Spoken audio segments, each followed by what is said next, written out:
Bismillah, alhamdulillah, wa salatu wassalam ala rasulillah. Dans la précédente vidéo, on a implémenté la première solution du TP2 intitulée Manipulation de porte-monnaie. Aujourd'hui, on continue avec le TP2 et on réalisera, Inch'Allah, la deuxième solution basée sur un tableau d'objets. Avant de continuer à visionner la vidéo, je vous recommande de revoir l'énoncé du TP, et l'énoncé du TP que vous allez trouver un lien vers ce TP dans la boîte de description.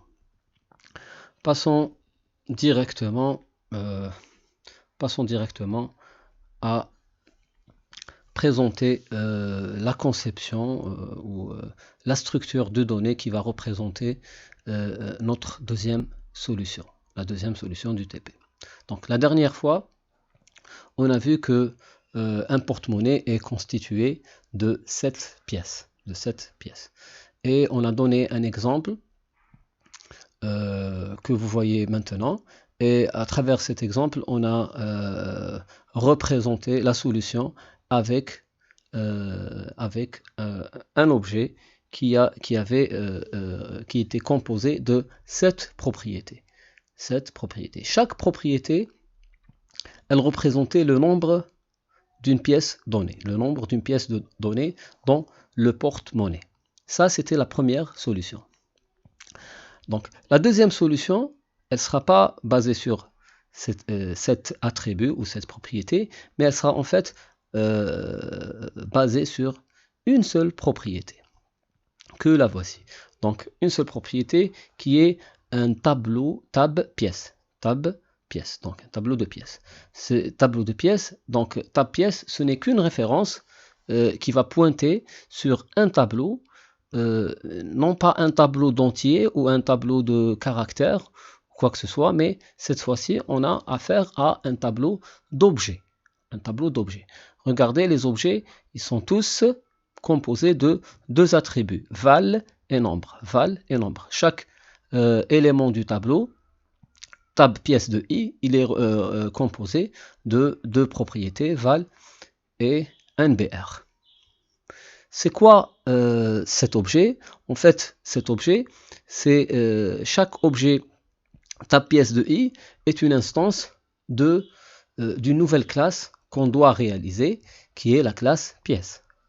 Donc on voit clairement que la classe pièce est basée sur deux attributs qui sont val et nbr, qui doivent être déclarés private. Donc on doit respecter aussi le principe d'encapsulation dans notre solution. Mais aussi, bien sûr, on doit déclarer un constructeur pour cette classe et quelques méthodes. Les méthodes qu'on doit utiliser aussi sont liées à l'utilisation du principe, au respect du principe d'encapsulation. Donc, pour l'attribut val, je vais déclarer un getter. Donc une méthode qui permet d'accéder, de récupérer la valeur de val pour un objet précis. Même chose pour un nbr, je vais déclarer un getter qui va me permettre de récupérer la valeur de nbr parce qu'il est privé. Donc à l'extérieur de la classe, c'est à travers ces méthodes que je vais récupérer les valeurs de nbr et val. Aussi pour nbr, je vais devoir pouvoir changer la valeur de nbr. Pour cette raison, nbr étant privé, je dois déclarer une méthode qui permet de modifier la valeur de nbr. C'est à travers le setter, setNbr, que je vais faire ça.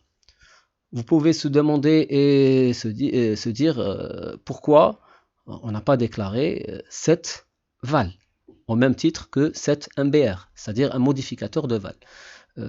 En fait, si on remarque bien, on va voir que la propriété val, elle va pas changer. Les valeurs des pièces, ils vont pas changer à travers l'existence de l'objet. d'un objet donné. Donc, quel que soit l'objet qu'on va utiliser, qu'on va créer pour notre porte-monnaie, on ne va pas changer les valeurs des pièces. C'est-à-dire, une pièce de 1 dinar, elle sera toujours une pièce avec une valeur de 1 dinar. Une pièce de 200 dinars, elle sera toujours une pièce avec une valeur de 200 dinars. Juste que c'est pour cette raison qu'on ne va pas déclarer cette val. Et pour les valeurs qu'on a maintenant, qui sont dans l'exemple, qui sont 1, 5, 10, 20, 50, c'est des valeurs initiales qu'on peut les faire qu'on peut attribuer avec le constructeur. Très bien. Maintenant, pour l'objet PM. Pour l'objet PM, en fait, on voit clairement que l'objet PM est une instance de la classe porte-monnaie, on le sait bien. Mais cette fois-ci, la différence, c'est quoi? C'est que on ne va pas se baser sur cette propriété, on va se baser sur un tableau. Donc, le seul attribut qu'on a, c'est un tableau, ta pièce, qui est de type pièce. Donc, un tableau de pièces. Pièce, c'est la classe qu'on vient de voir tout à l'heure. Très bien. Pour approfondir le concept, on va essayer de voir comment travailler avec cette nouvelle propriété dans une des méthodes, de la classe porte-monnaie. On a choisi la méthode montant. Donc c'est quoi un montant? Un montant, c'est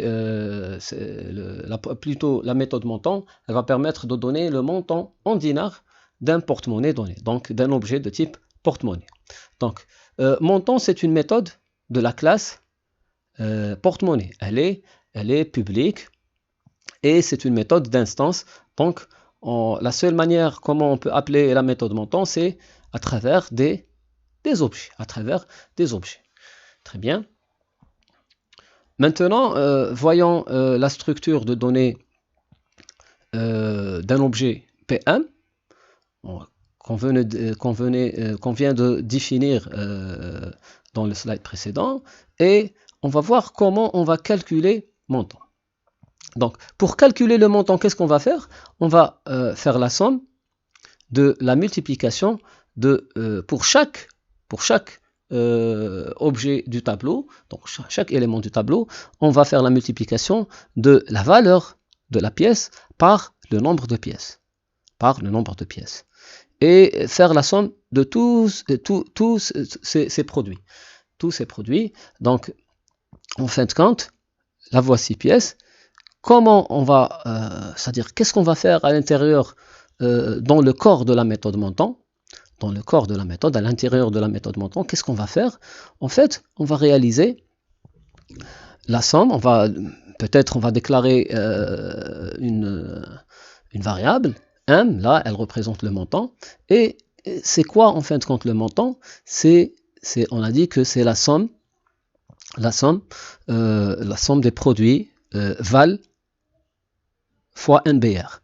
Val de quoi? C'est tab pièce de i point val, donc val de chaque élément du tableau fois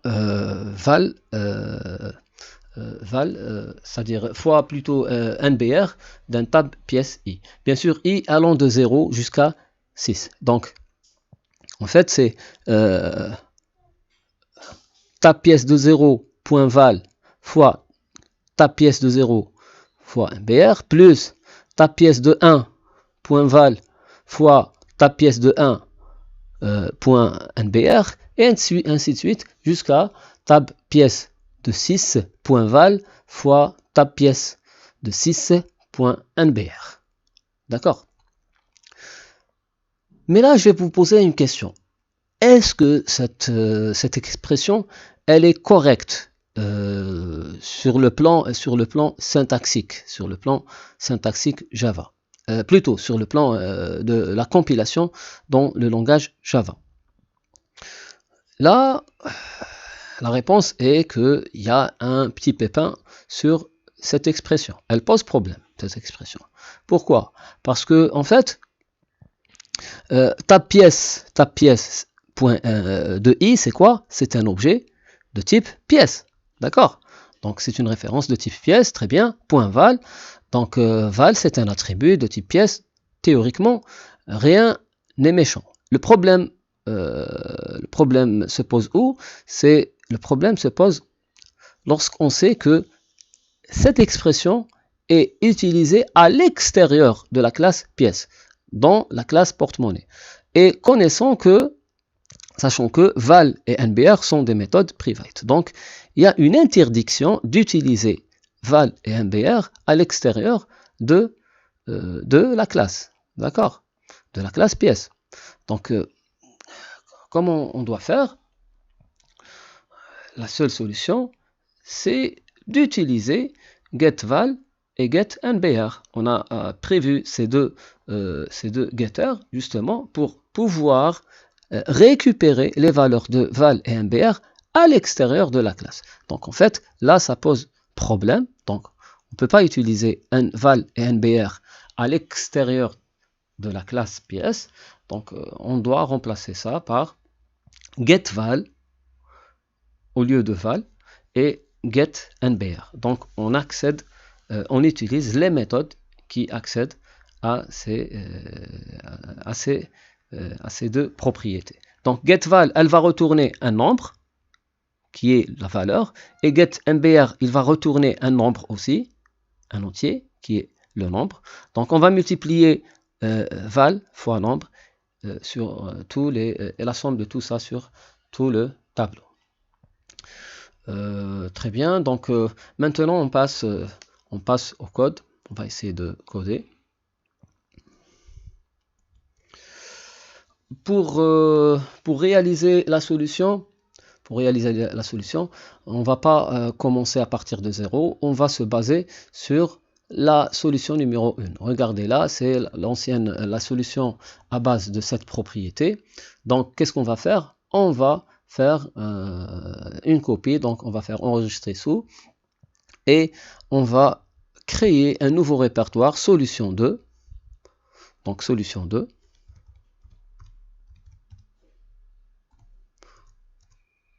Donc à l'intérieur de solution 2, je vais enregistrer le fichier porte-monnaie. Même chose pour le fichier test porte-monnaie. Enregistrer sous.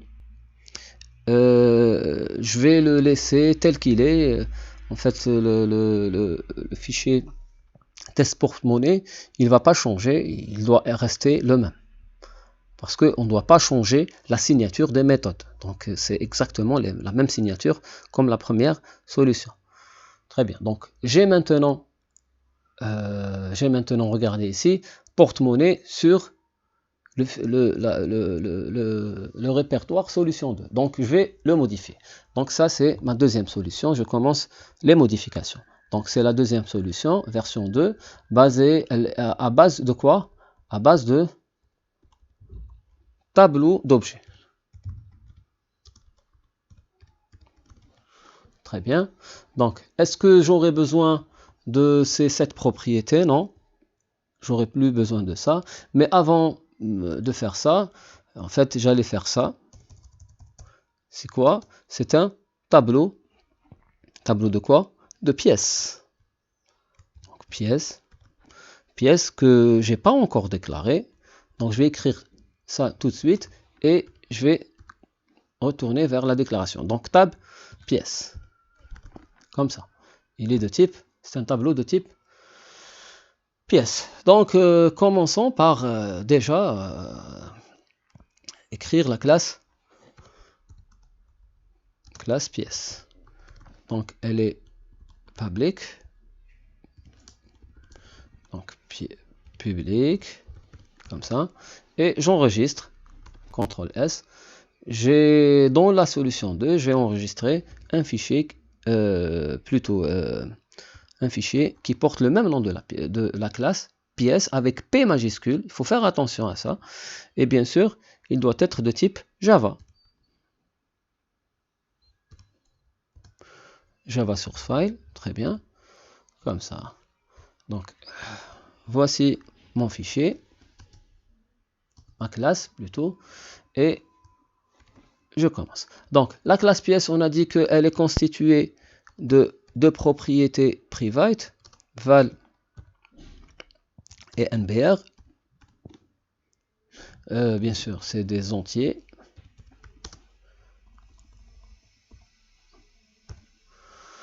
Très bien, donc de propriété private. Et puis, j'ai un constructeur public. Le constructeur, il doit porter le même nom, donc pièce avec P majuscule. Je vous rappelle toujours le respect, l'obligation de respecter l'identification, c'est-à-dire les conditions sur les noms, parce que c'est une source d'erreur très fréquente. Donc, je donne les paramètres, je vais donner les mêmes noms pour ne pas s'ennuyer à chercher d'autres noms. NBR, comme ça. Très bien. Et bien sûr, du moment que j'ai donné les mêmes noms, donc this.val, qui est la propriété, va recevoir val, qui est le paramètre. Et this.nbr, NBR, qui représente la propriété, il va recevoir NBR, qui est le paramètre.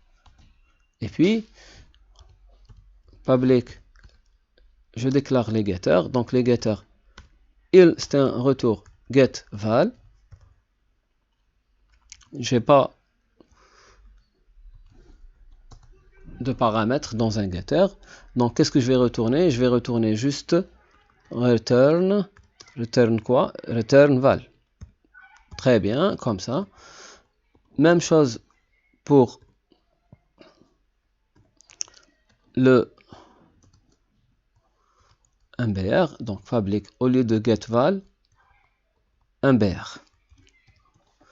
Et je retourne la propriété NBR. Donc bien sûr, n'oubliez pas que c'est des méthodes d'instance. Donc sur un objet donné, si je veux récupérer NBR de cet objet, j'appelle get MBR. Si je veux récupérer la propriété val de cet objet, j'appelle get val. Il me reste le setter. Donc public, le setter, il n'a pas un type de retour, donc void set NBR et la nouvelle valeur que je veux donner à NBR. Donc valeur que je passe en paramètre. Et qu'est-ce que je vais faire? Je vais mettre NBR reçoit la nouvelle valeur. D'accord. Sur ça, j'aurai terminé la classe pièce. Je reviens à mon porte-monnaie. Donc, mon porte-monnaie, c'est quoi en fin de compte? Mon porte-monnaie, c'est un tableau de pièces. D'accord? C'est un tableau de pièces. Maintenant, pour le premier constructeur. Le premier constructeur, dans la première version, on ne faisait rien. On le laissait vide, pour que les propriétés prennent des valeurs par défaut qui sont des zéros. Et c'était bien pour la première solution. Donc, pour la deuxième solution, qu'est-ce qu'il faut faire? Il faut que j'initialise mon tableau. Donc, mon tableau pour l'instant, ce n'est qu'une référence qui pointe pour l'instant sur le nul. Donc, ta pièce, c'est une référence qui pointe sur le nul. Donc, qu'est-ce que je vais faire? Je vais affecter à tab pièce. Donc, ta pièce reçoit new tab pièce. Et cette syntaxe, j'ai oublié de la faire dans le cours des tableaux à une dimension, mais j'ai mis un commentaire dans ce cours dans lequel j'ai expliqué cette syntaxe que j'ai oublié de la mettre sur le cours. Donc revenez au cours, vous allez trouver cette syntaxe dans le premier commentaire du cours. Donc et là, j'utilise les accolades. Donc, dans les accolades, qu'est-ce que je vais mettre? Je vais créer 7 objets. Donc, je vais dire, ça c'est le premier objet, deuxième, troisième, quatrième, cinquième, sixième et le septième qui est là. Donc le premier c'est new, je vais créer un nouveau objet, donc new pièce, j'appelle le constructeur. Donc le premier objet c'est quoi? C'est l'objet à 1 dinar, donc une pièce, la valeur c'est 1 dinar et le nombre c'est 0. Donc j'ai 0 pièce. Et de la même manière, je vais faire ça et je vais copier. Donc ici, ici, ici, ici, ici et le dernier qui est ici. Bien sûr, vous allez me dire quand même c'est assez long comme déclaration. Généralement, dans le langage Java, si on utilise les tableaux avec des accolades, on crée des tableaux avec des accolades, on fait ça assez souvent sur plusieurs lignes. Plus souvent, on le fait sur plusieurs lignes. C'est pour ça que je pouvais le faire dès le début, mais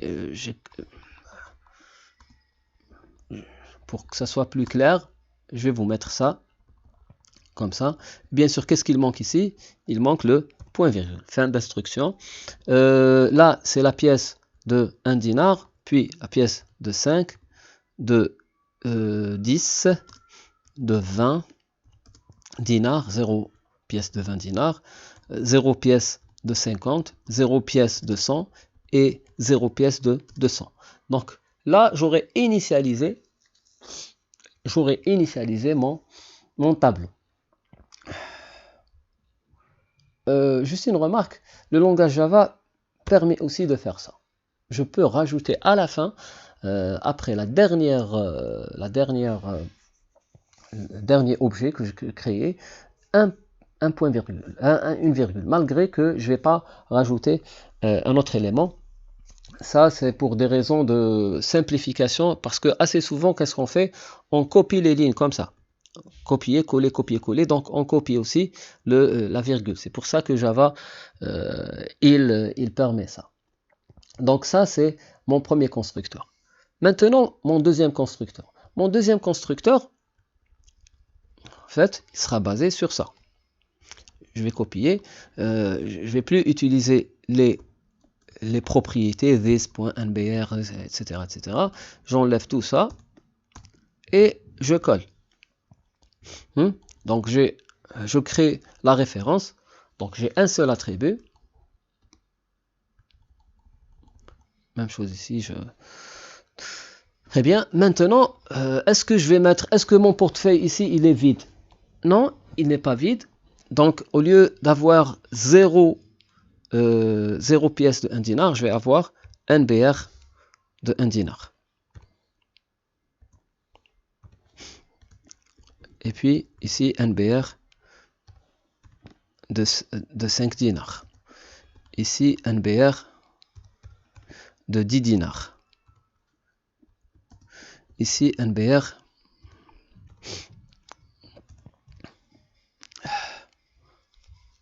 de 20, de 50,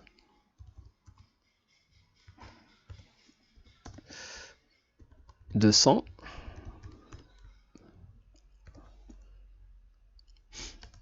et de 200. D'accord, très bien. Donc là, j'ai créé mon tableau dans le constructeur. J'ai créé mon tableau, la structure de données, avec tous les objets. Donc les 7 objets, je vais les créer. Et bien sûr, je donne le nombre de valeurs ici. Le nombre de valeurs qui sont passées en paramètres. Pour le montant, qu'est-ce que je vais faire dans le montant? Donc je déclare int m, d'accord? Int m, bien sûr, je vais l'initialiser m à 0. Et puis, je vais utiliser une boucle for. Bien sûr, je peux faire ça une par une parce qu'il y a un nombre fixe d'éléments du tableau, mais je vais profiter de l'occasion pour utiliser la boucle for. For int i reçoit 0, ça c'est mon index. I, il doit être inférieur strictement à 7, mais je peux ici aussi utiliser la propriété length. Donc, au lieu d'utiliser 7, je peux aussi, 7 elle est correcte, mais je peux aussi utiliser ta pièce.length. Et qu'est-ce qu'elle me donne length? Elle me donne la taille du tableau. C'est exactement la même chose. Donc, bien sûr, chaque fois, je fais une nouvelle itération, j'incrémente le i.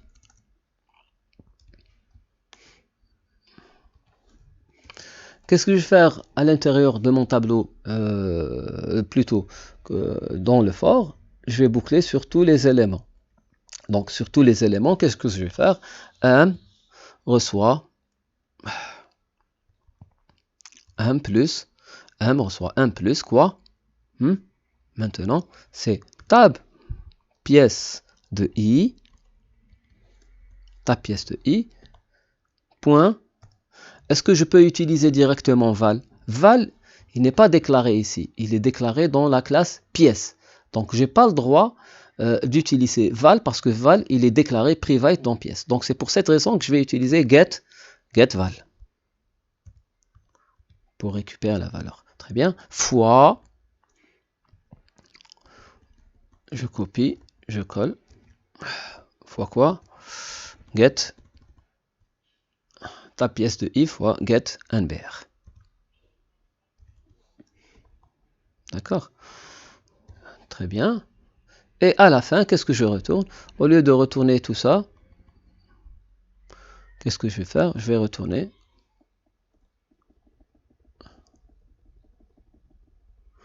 je retourne 1. Comme ça. Je retourne le montant. C'est comme ça qu'on le lit là.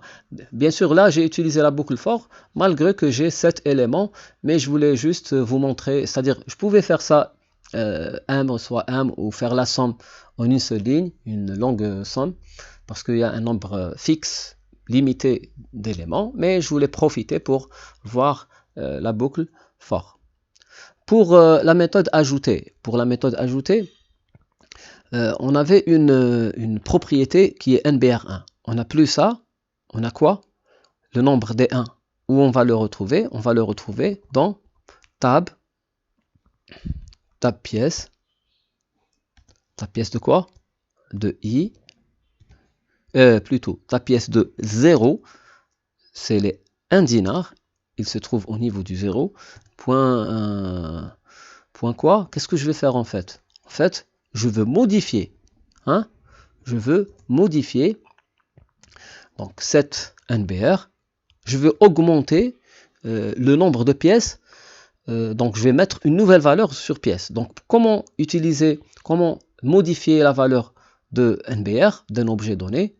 Donc il faut que j'utilise 7 NBR. 7 NBR. La méthode 7 NBR, on va lui donner l'argument ici à ce niveau. On va lui donner l'argument. L'argument c'est quoi? C'est l'ancienne valeur de NBR. L'ancienne valeur. Donc l'ancienne valeur c'est quoi? C'est le get. C'est le get. Je vais récupérer ce qui est dans la case mémoire de val de NBR. Donc get NBR.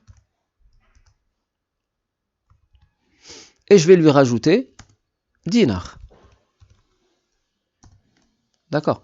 Donc je rajoute dinar à la valeur de NBR que je viens de récupérer et je vais la mettre avec cette NBR dans NBR. Je vais modifier NBR comme ça. Et puis je vais appeler optimiser nombre pièces comme dans la vidéo précédente. Donc, optimiser nombre pièces, il va rendre le nombre de pièces optimal, c'est-à-dire exactement le nombre minimum de pièces dans le porte-monnaie. On ne veut pas avoir beaucoup de pièces, on veut avoir un nombre minimal de pièces. Très bien. Pour la méthode ajoutée, dans sa deuxième version, je vais faire la même chose, exactement la même chose, mais au lieu de rajouter des dinars, je vais rajouter un certain nombre de pièces pour chaque pièce. Donc, qu'est-ce que je vais faire? Je vais copier tout ça.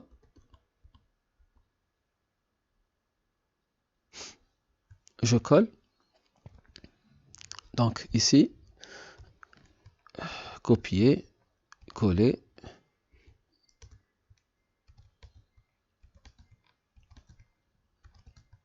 Donc j'ai combien de pièces? 3, normalement 7. Donc là, 1, 2, 3.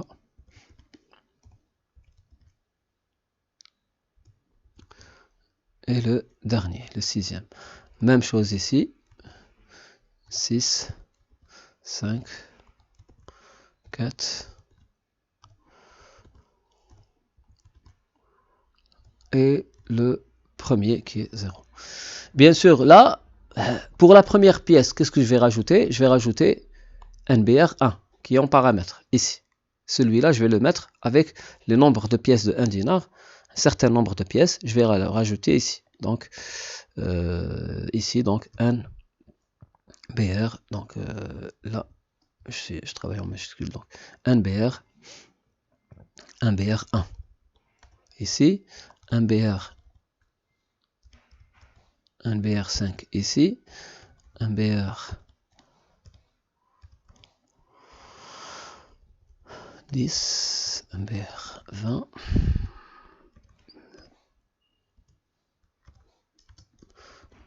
NBR 50, NBR 100 et NBR 200. 200, comme ça. Donc, pour chaque pièce, je vais modifier le nombre de pièces avec une nouvelle valeur. C'est quoi la nouvelle valeur? L'ancien nombre de pièces qu'on a récupéré avec getMBR, à qui on va rajouter le paramètre qui convient. Donc les 1 dinar avec nombre NBR1, les 5 dinars avec NBR5 et ainsi de suite. Et puis dans la même logique, on optimise le nombre de pièces. Débourser. Maintenant la méthode débourser, en fait la méthode débourser c'est exactement comme la méthode ajouter, sauf que au lieu de faire ça, on va faire une soustraction ici. Bien sûr, là, qu'est-ce qu'on fait? On calcule le montant et on voit est-ce que le montant est supérieur à au paramètre, c'est-à-dire à la valeur qu'on veut soustraire du montant, qu'on veut débourser. Par exemple, pourquoi on fait ça? Si dans mon porte-monnaie j'ai 225 dinars, par exemple, je ne peux pas, par exemple, débourser 300 dinars. Alors que j'ai seulement 225. C'est pour ça que je dois tester. Seulement dans le cas où le montant est supérieur au dinar que je veux débourser, dans ce cas-là, je peux faire la soustraction. Donc, comment je l'ai fait sur les 1 dinar, je vais modifier le nombre de pièces de 1 dinar. Comment? En réalisant la soustraction des dinars qui sont passés en paramètre depuis le get NBR des pièces de 1 dinar, donc depuis le nombre de pièces de 1 dinar. Très bien. Maintenant, la méthode optimisée. On arrive à la méthode optimisée. Donc, on va faire, en fait, qu'est-ce qu'on fait ici? On modifie le nombre des 200. Donc, si je veux modifier le nombre de 200, qu'est-ce que je vais faire? J'utilise 7 NBR. D'accord? 7 NBR, bien sûr, de la sixième case du tableau. Parce que les 200 dinars sont dans la sixième case. Donc, je vais faire ça en fait. Je vais utiliser le 7 NBR. Je copie ça et je modifie. Donc, je vais faire ça juste pour la première et puis vous allez comprendre qu'est-ce qu'on va faire. Donc, la sixième case, elle reçoit quoi? elle reçoit reste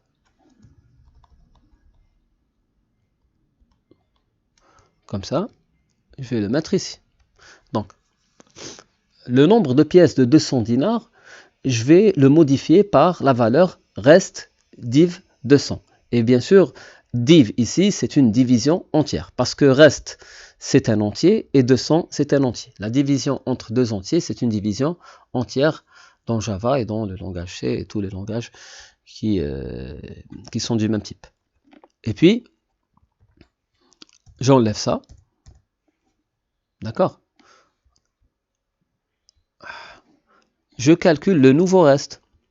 Le nouveau reste, c'est l'ancien reste modulo 200. Modulo 200. Donc, ce qui reste, par exemple, j'ai 280 dinars. Si je fais ça, 280 div 200, c'est 1.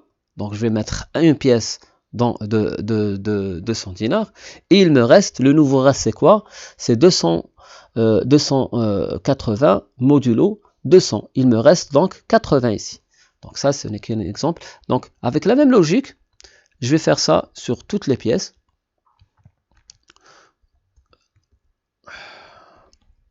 Toutes les pièces. Donc 2, 3, 4, 5, 6, 7. Donc ici, c'est le cinquième. C'est les pièces de 200 dinars.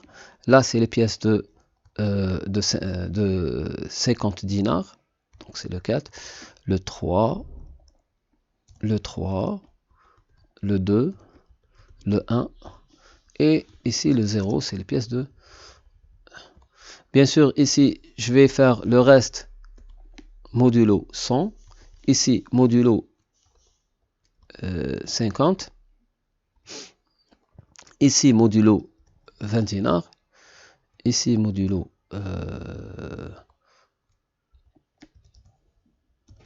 10, 5.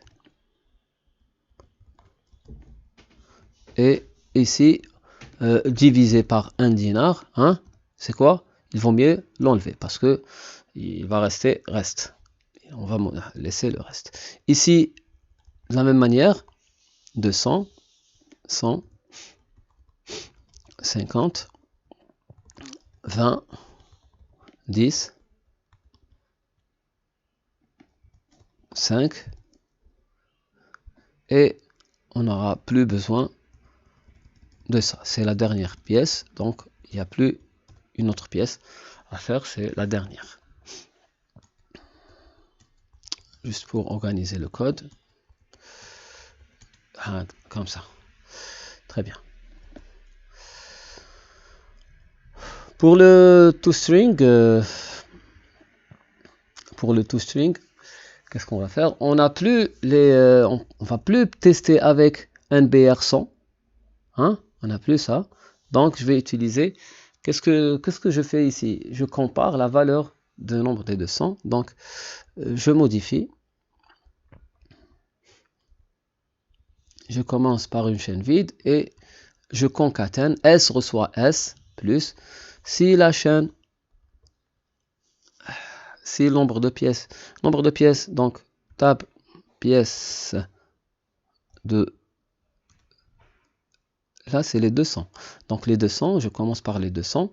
Donc les 200 c'est la sixième, c'est le sixième élément, sixième objet. Très bien. Get NBR. S'il est égal à 0, qu'est-ce que je fais?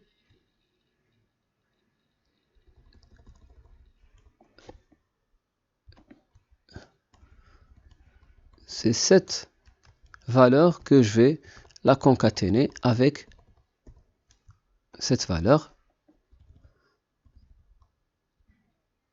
Si elle n'est pas plutôt, si elle est différente de 0, je vais mettre ça. Si elle est égale à 0, c'est une chaîne vide. Si elle est différente de 0, c'est une chaîne qui est composée de la valeur qui est là, plus la sous-chaîne qui est là.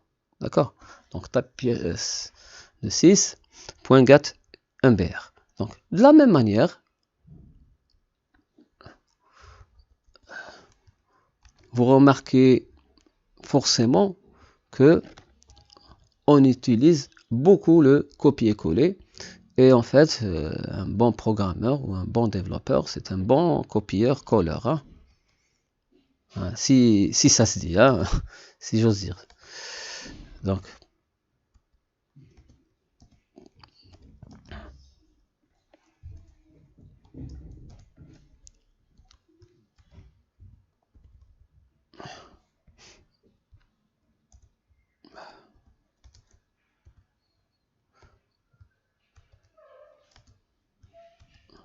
j'ai combien? 1, 2, 3, 4, 5, 6, 7.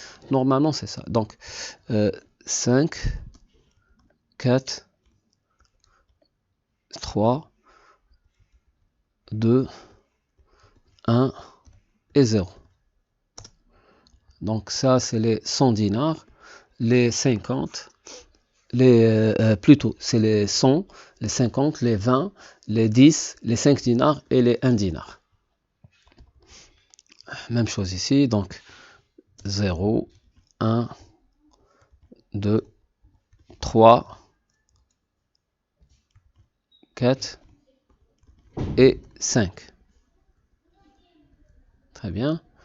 Comment on vide notre objet? Cette fois-ci, on va le réaliser. Je ne vais pas laisser ça à pour vous. Donc, en fait, je vais faire un set. Hein? Je vais modifier le nombre de pièces. Je cherche là où ça... je vais prendre ça, par exemple.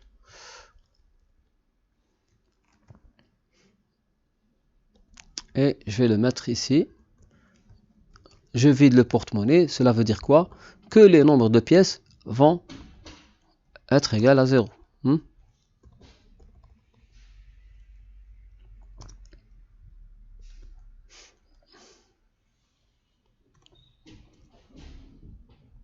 Je m'excuse.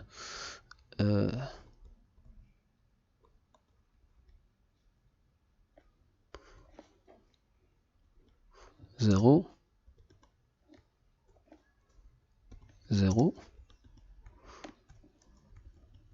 0.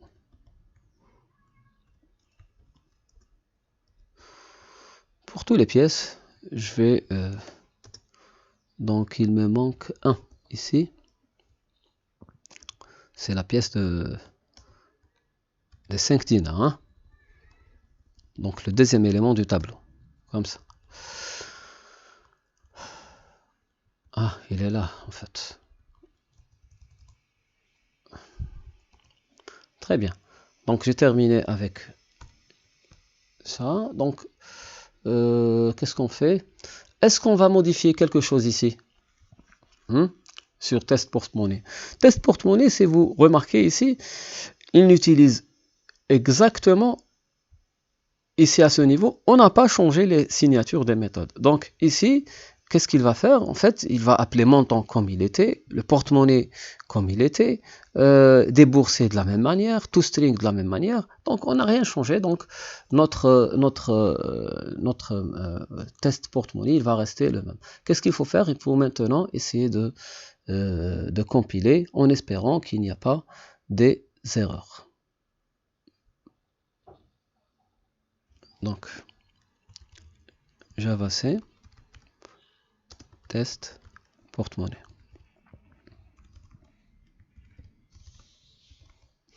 Point Java.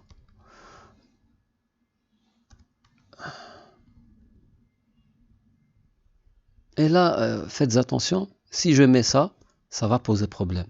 Test porte-monnaie, si je change un seul caractère, c'est-à-dire la caste d'un seul caractère, ça va poser problème. Il faut faire attention, il faut exactement utiliser le même nom à l'intérieur de la classe. Le nom de la classe et le nom du fichier doit être exactement le même. D'accord? Donc, je vais compiler, espérons qu'il n'y a pas d'erreur. Apparemment, il y a beaucoup d'erreurs. Il y en a 7 erreurs. Quel niveau? Donc, variable i. Ah, donc ici, la variable i. Très bien. new tab pièce.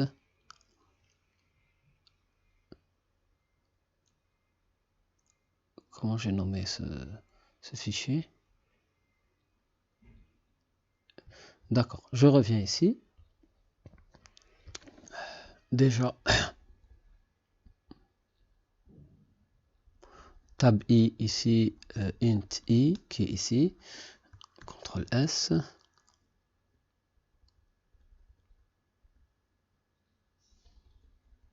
D'accord. Tab pièce. Tab pièce.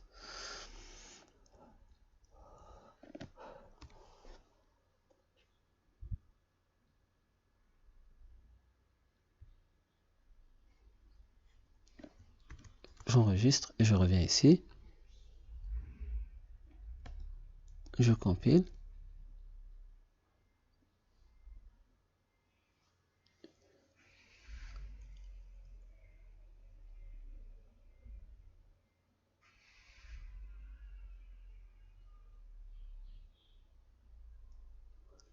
Là, normalement, l'erreur, en fait, je me trompe dans la syntaxe. Ouais.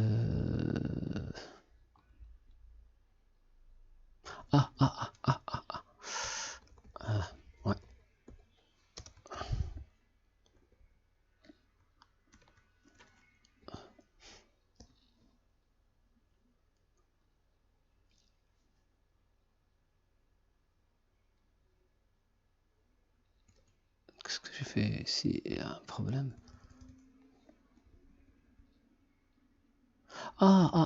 D'accord. Au lieu de mettre pièce, j'ai mis tab pièce. Ah non, là c'était une erreur. Remarquez que une fois, donc j'ai pas de type qui s'appelle tab pièce. Très bien. Donc là, comme ça. Très bien. Donc new, le nom du type, ça c'est le type. Et je mets les deux accolades. Là, j'ai dit que j'ai mis cette syntaxe en commentaire. Hein, donc, vous allez le retrouver en commentaire. Je reviens ici et je compile à nouveau. Très bien. Normalement, ça s'est bien passé. Maintenant, qu'est-ce que je vais faire? Je vais juste... Donc, remarquez que j'ai les mêmes affichages que dans la première solution et avec le même code. Qu'est-ce qu'on retient ici? Le fait qu'on n'a pas changé le code ici, qu'est-ce qu'on retient? On retient en fait que le fait que j'ai utilisé des propriétés privées et que je les ai pas utilisées ici, c'est-à-dire les propriétés privées ici tab pièce et dans la première solution les 7 propriétés, je les ai mis tous déclarés privés. Donc, je ne les ai pas utilisés ici. Le fait que j'ai, c'est-à-dire utiliser le principe d'encapsulation, là, au niveau de la maintenance, j'ai rien changé. Malgré que j'ai changé toute la structure de données et tout le code qui va avec, mais au niveau de l'utilisateur de la classe, là, la classe test porte-monnaie, elle, c'est quelque part, c'est elle l'utilisatrice de la classe porte-monnaie. Remarquez ici qu'on n'a rien changé. C'est-à-dire l'utilisateur de la classe, si on respecte bien le principe d'encapsulation, il ne va pas